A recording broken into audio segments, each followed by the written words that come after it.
So we have some files we'd like to open up. In Chapter 4 folder, I would like you to open meetingsend.html and meetingsstart.html.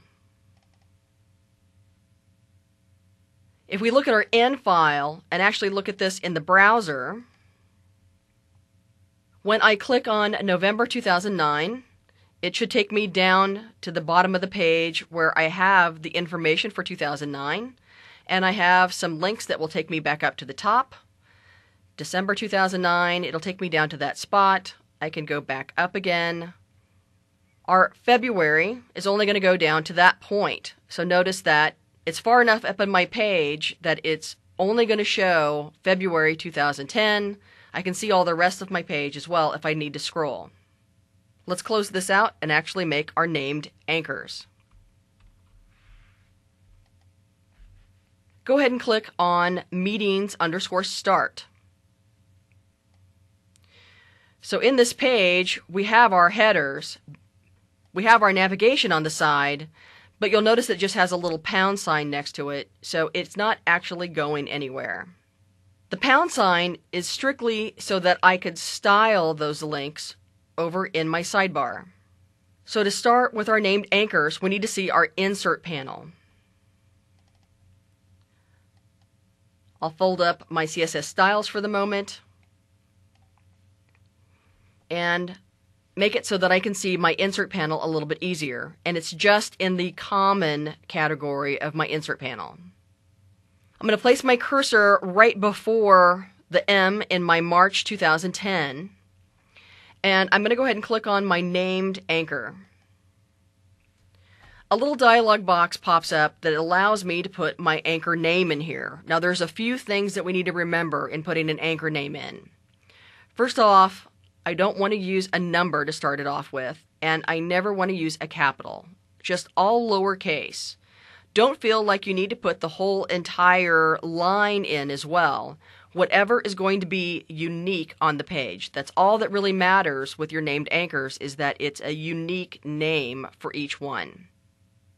I don't have any other Marches, so I'm just going to choose MAR for March and click OK. So now we'll scroll down to the next bit of text.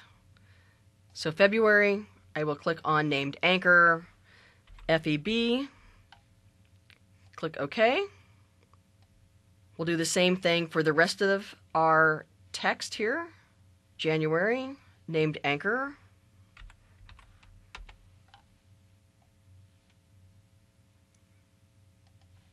December. And lastly, November.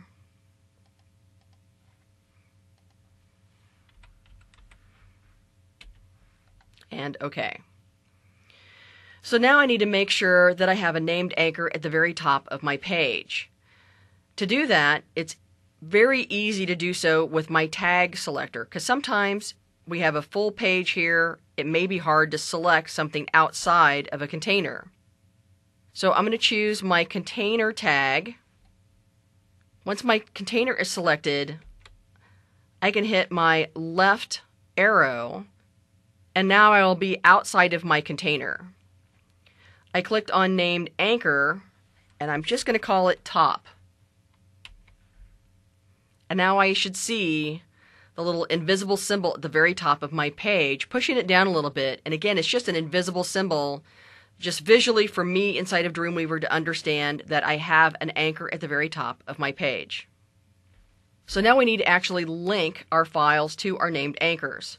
And there's two ways to do this. So I'm going to select my November 2009. If I scroll down to where I see my named anchor, my first option is being able just to click inside of my link panel. Where the pound sign is, I know that I happen to have named that NOV, so I can just type NOV, hit my enter or return key. It will jump back up to that portion of the page, and now I have that actually as a link. We're going to go ahead and do this for the rest of them. So I'll highlight December and make sure that I'm looking at the right thing, and type in DEC.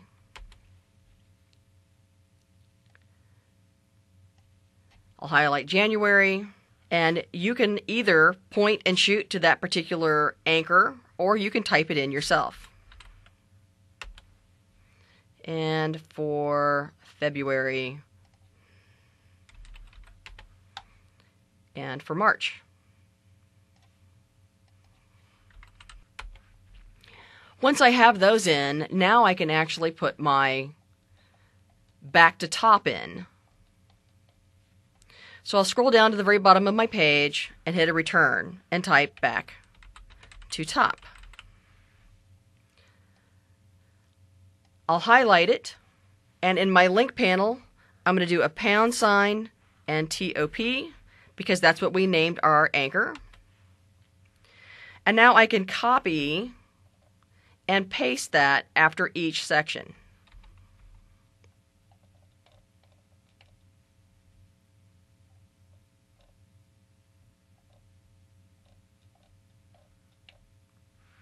Now you can test your file, and it should work exactly like it did in meetings_n.